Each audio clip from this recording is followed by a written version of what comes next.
Yan yung umugong na right. So, subukan natin saksak kung umuugong pa. So, hindi na umugong guys. Okay na siya. So, pandarin natin. Yan oh. Okay na siya. Hello guys, musta na kayo? Sana sa mabuti na kayong mga kalagayan. Ang hirap ng revenue natin ngayon guys. Mahirap daw pataasin yung mga revenue ngayon. Lalo na kung mga small YouTuber tayo. So, na-monetize na tayo guys. Ang hirap daw magpataas ng revenue. So, manalangin lang tayo guys na sana merong manood ng ating mga video. Sana makuha natin yung $10 na threshold ni YouTube. So to this video guys, meron tayong aayusin na isang amplifier na Pro Max ito guys oh. Madilim ata yung camera natin. Isang Pro Max na amplifier 502 SD. So ang problema nito guys, sa kabilang side lang daw yung na tumutugtog. So susubukan natin kung saan banda yung hindi tumunog para malaman para matrace natin kung saan banda din yung may sira. So subukan natin pandarin to guys. Tingnan natin yung likuran nito. Tingnan natin yung likuran nito. So yung kanyang left na terminal parang nasunog ata to guys. So meron naman dito magagamit sa kabila. Hindi naman siya na parang nasusunog. Left and right dito, right din sa kabila. So dito tayo mag-testing sa dalawa na to kung saan ba yung may tumutugtog dito. Kukuha lang ako ng speaker. Ang gagamitin natin ng speaker ito guys. Maliit to, pro yung watts nito 300 watts yung kanyang wattage. Yan lang nating i-testing. So ikabit muna natin dito kung saan banda yung hindi tumutugtog. So ito na guys, nalagay ko na yung mga wire dito sa speaker at ilagyan ko rin ng RCE. At saka kinunik ko din sa may cellphone. So atin na to subukan kung saan banda yung tumutugtog dito.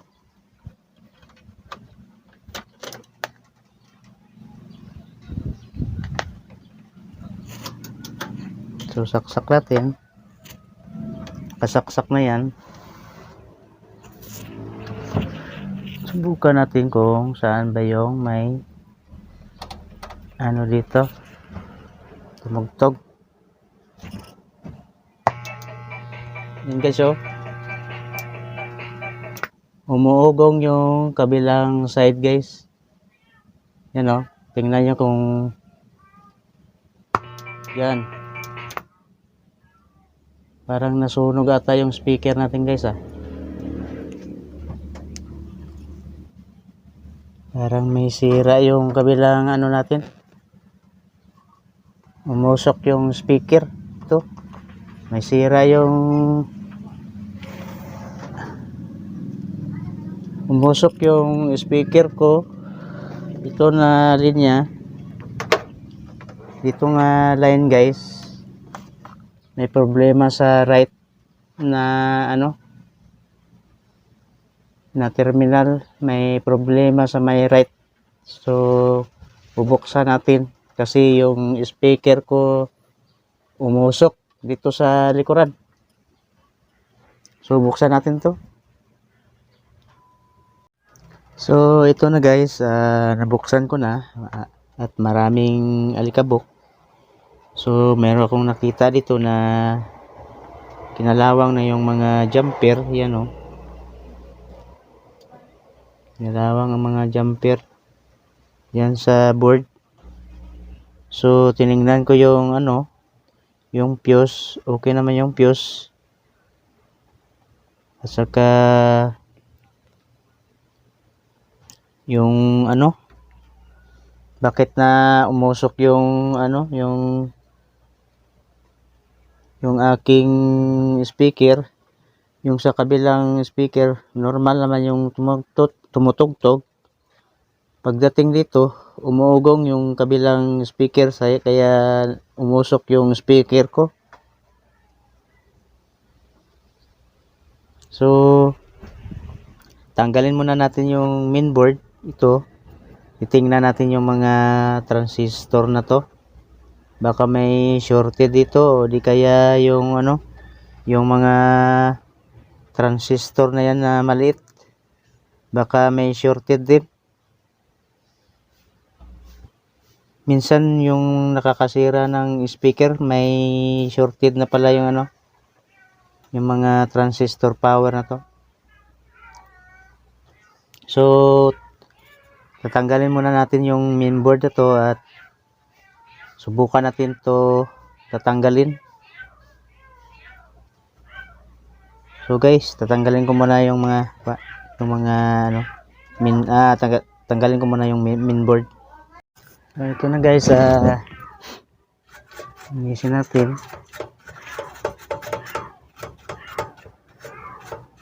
Daming ano, alikabok dito. Parang hulugan yata ng tubig to guys, kaya yan o, yung paa ng transistor na to wala na, putol. Yan o, nakalawang na. Yan o, putol yung transistor. So nahulugan siguro ng tubig to, kaya na ano, kinalawang na yung mga pisa. Yan o, putol na. Yan siguro ang shorted. Ito. So linisan ko muna to guys. Ibang jumper dito na kalawang din. So dito tayo mag-focus kasi may nakita tayong ano siya, kinalawang. Kaya ito yung salarin na umugong, tapos umusok yung speaker ko. So tanggalin ko muna yung mga transistor guys. Tanggalin ko muna.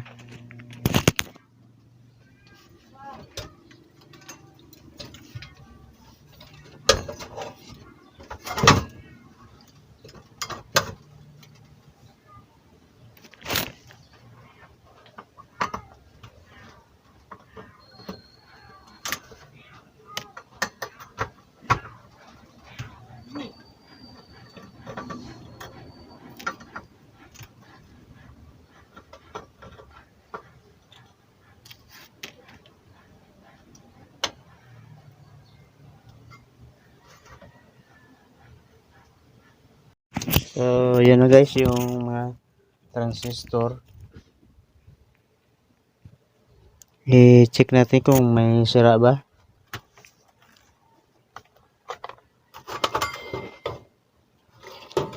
Test natin kung may sira ba yung ano.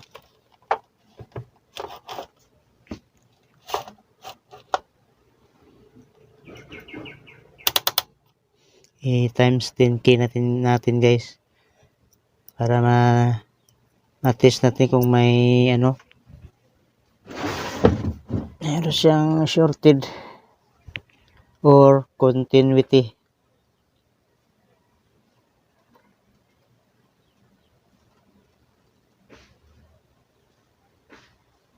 So ito good.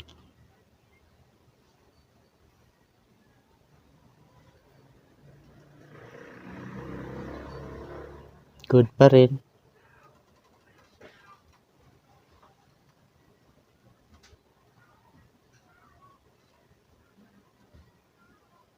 Good.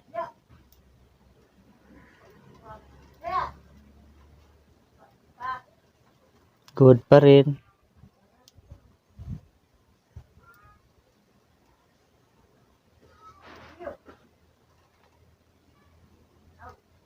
Good pa rin.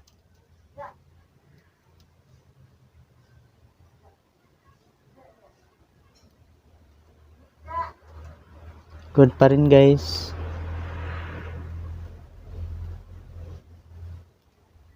Good pa rin. Last natin natin. So walang sira yung mga transistor natin. Wala siya mga sira. Sira siguro dito sa may transistor. So good yung mga transistor power guys. Good siya, good.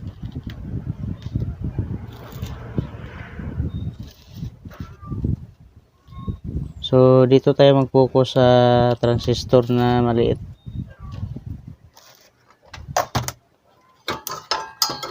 Itong mga transistor na to guys. Ito. So tatanggalin natin to isa-isa. Tatanggalin natin lahat yan. Baka dito yung may problema sa may transistor na to. Kasi nakita ko dito na nakalawang na yung isang resistor at saka naputol. Ito yung kadalasan na sisira guys kapag mahina yung mahina yung boses ng ampli sa kabilang side.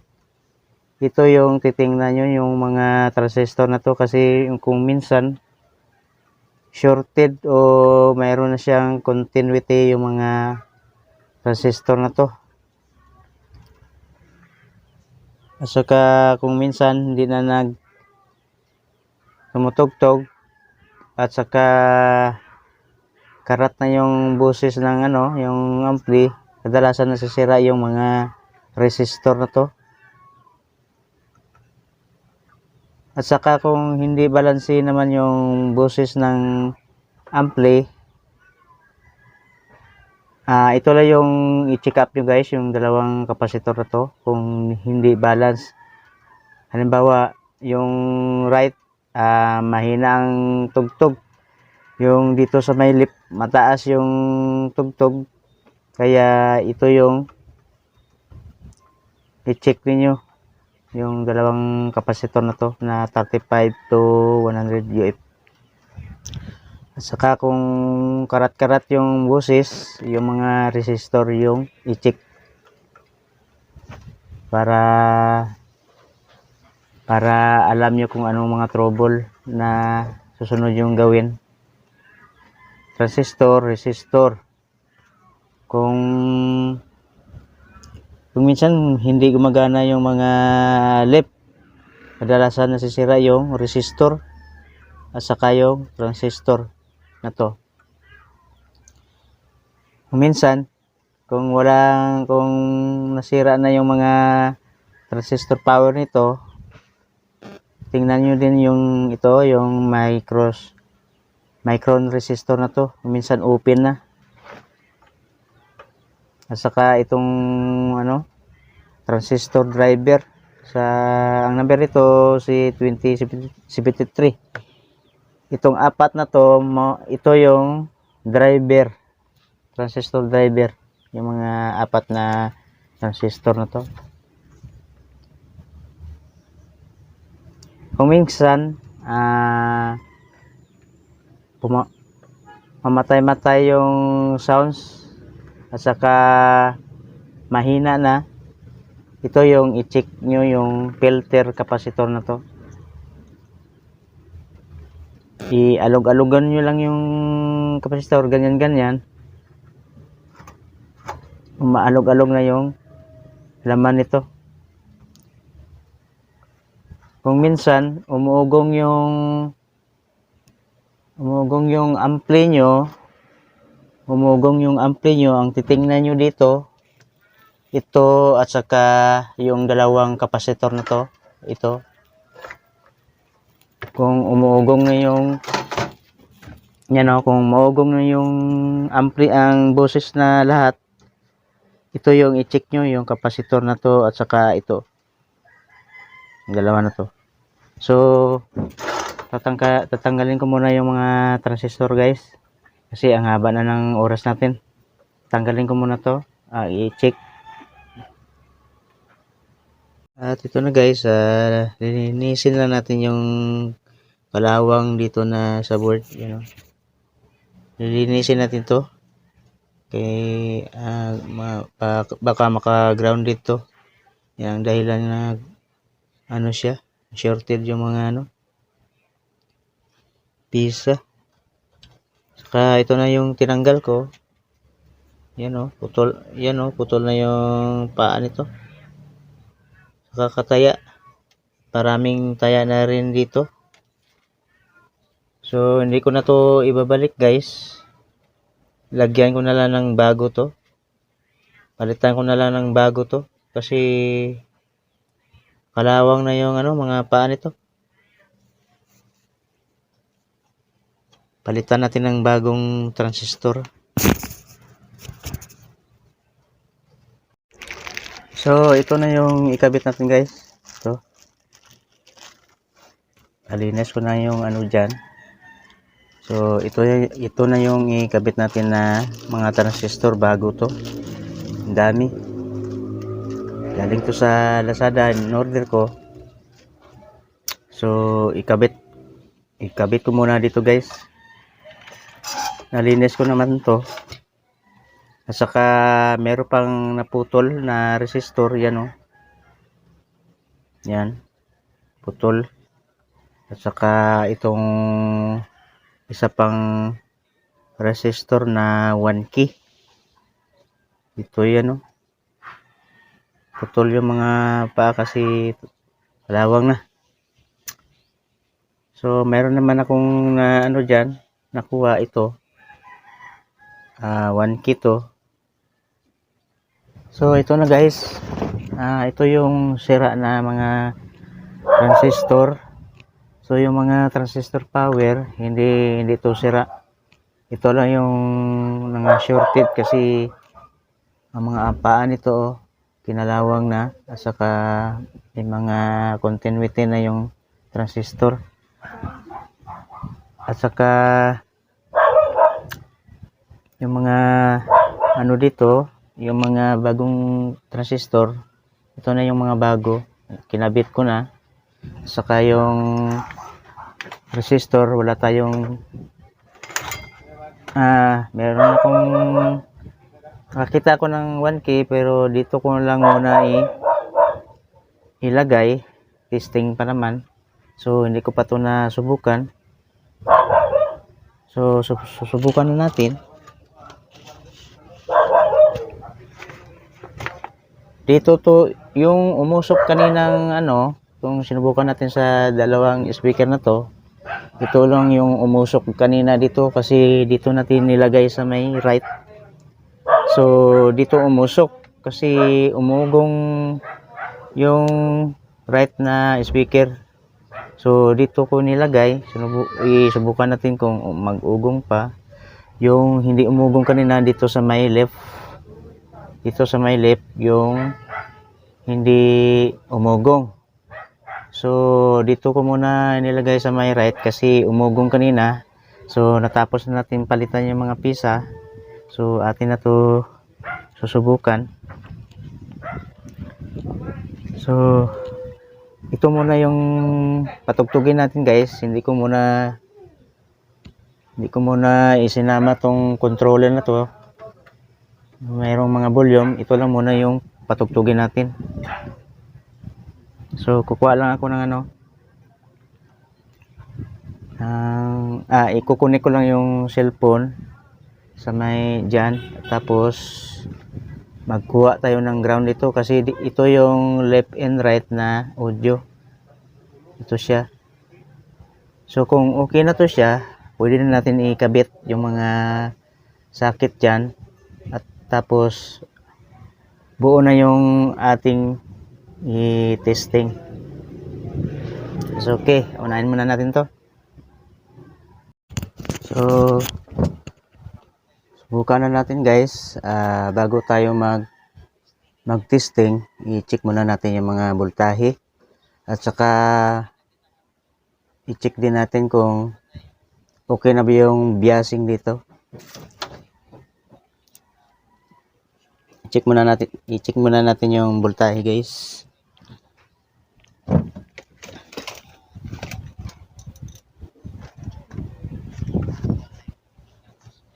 Para malaman natin kung okay na siya.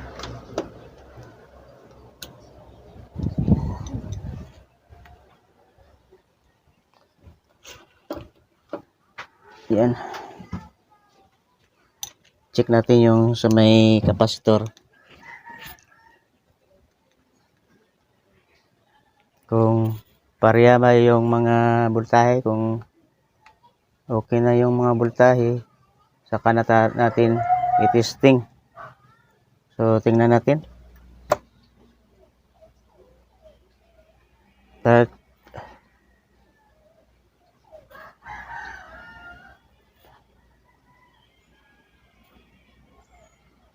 Portito yung voltahe dito guys.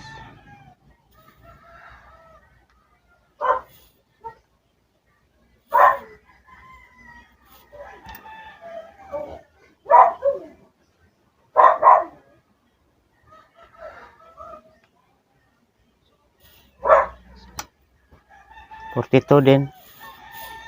Ito sa may 12 volts.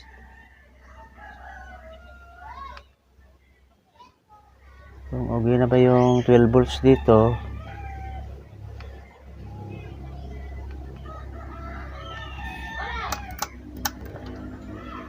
at 8 volts pala. So okay na yung voltahe guys. 42 volts yung voltahe sa may kapasitor. So okay na. Subukan muna natin na mag-biasing. Tingnan natin kung parehas pa yung biasing natin dito.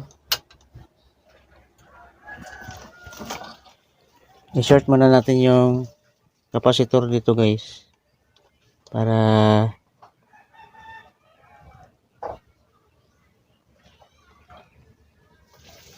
madali nating malaman kung pantay na yung balance na yung ating mga biasing dito sa transistor. Mag-biasing tayo.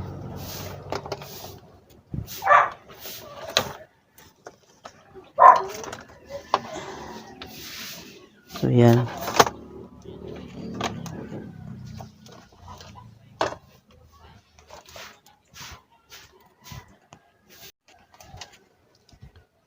So check natin yung mga ano dito guys, kung okay na ba yung, kung pantay na ba yung ano.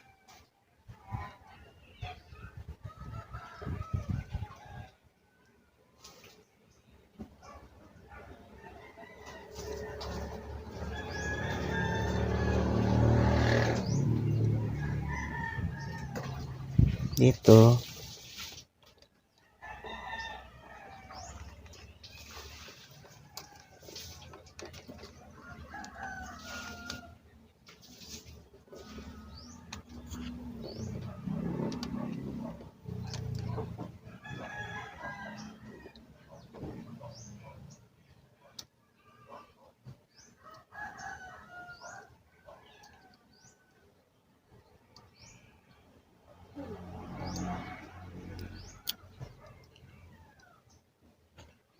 So okay na guys, pwede na natin i-testing to.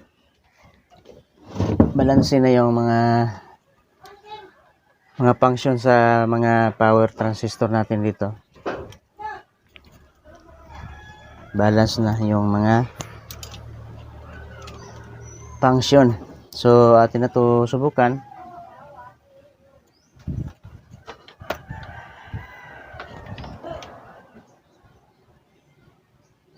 So subukan na natin guys na ito lang muna yung ating susubukan. Hindi ko muna gagamitin yung mga controller dito. So ang mainboard muna natin ang unahin. Yung umugong kanina guys dito sa may right, ang hindi umugong dito sa may left. So unahin muna natin yung left. Pagkatapos dito naman sa right, kung hindi na siya umugong dito sa may right, hindi ko na gagamitin to. Nasunog yung speaker ko guys, nasunog. Yan na lang gagamitin ko. So subukan na natin, nakasaksak na yung cellphone. So subukan na natin.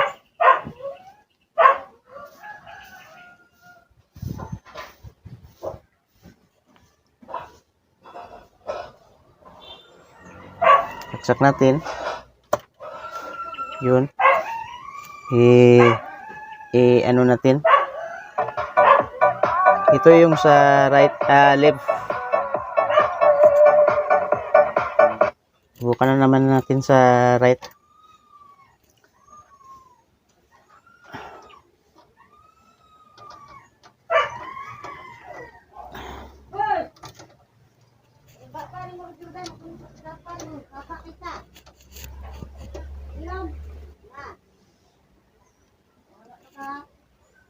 Yan yung umugong na right. So subukan natin saksak kung umuugong pa.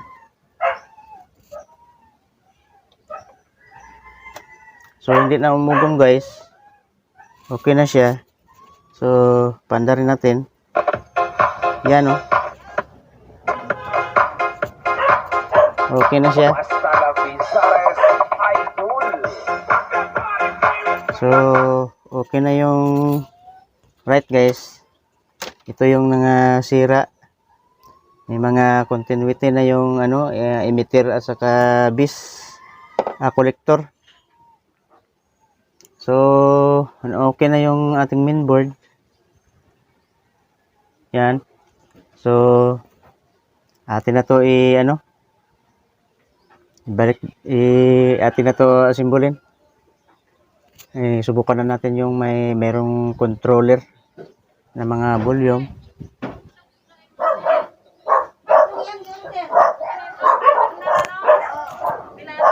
So akin na to guys, linisin ko muna kasi may alikabok.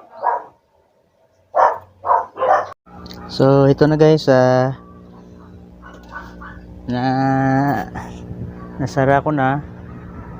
So susubukan na natin. Ito yung kanina na hindi muugong, at saka ito yung uugong. So subukan na natin. Yan, nakakabit na yung ating RCE. So on natin. Yan yung guys oh.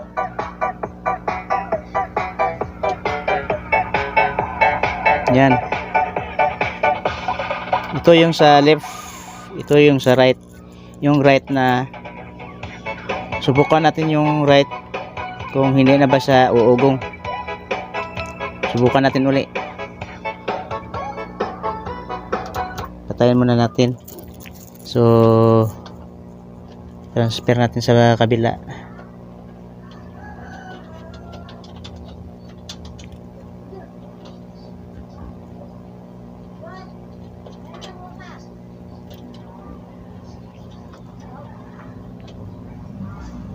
So ayan na guys, nakabit natin sa may left, sa right.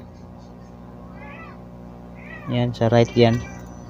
Yan yung umugong na nasunog yung speaker ko. Kasi may mga shorted pala yung yung mga transistor, kaya sumobra yung voltahe.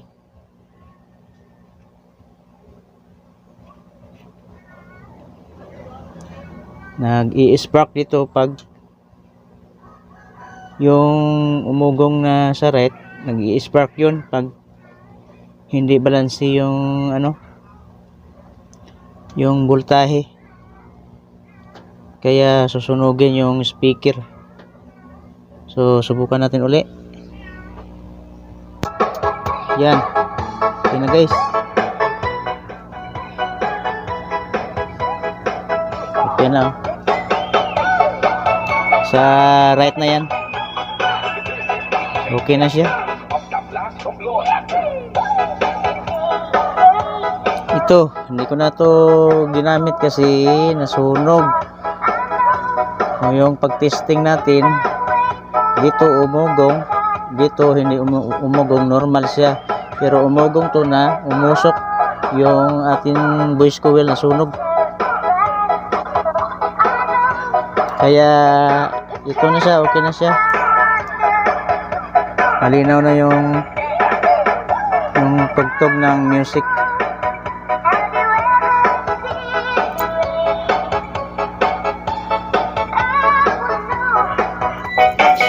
Baka nagtaka kayo guys, yung dalawa lang sinubukan ko kasi series na lang sila, dalawa series kasi to, dalawa lang sila left and right, series lang yung mga yung dalawa, yung yan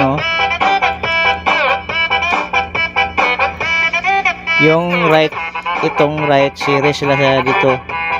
So yung sa left, series din sila dito sa may kabila. So hanggang dito na lang ating video guys. Kung hindi pa kayo naka-subscribe, please subscribe and click yung ating push button bell para sa mga susunod nating mga video may natutunan naman kayo. So paki-like lang ating video and thanks for watching. So na-monetize na tayo guys. Sana maabot natin yung 100 at saka $10 na threshold ni YouTube. So hanggang dito na lang ating video guys, and good luck and salamat sa mga nag-subscribe sa akin at sa mga lahat na nag-subscribe. Shout out po.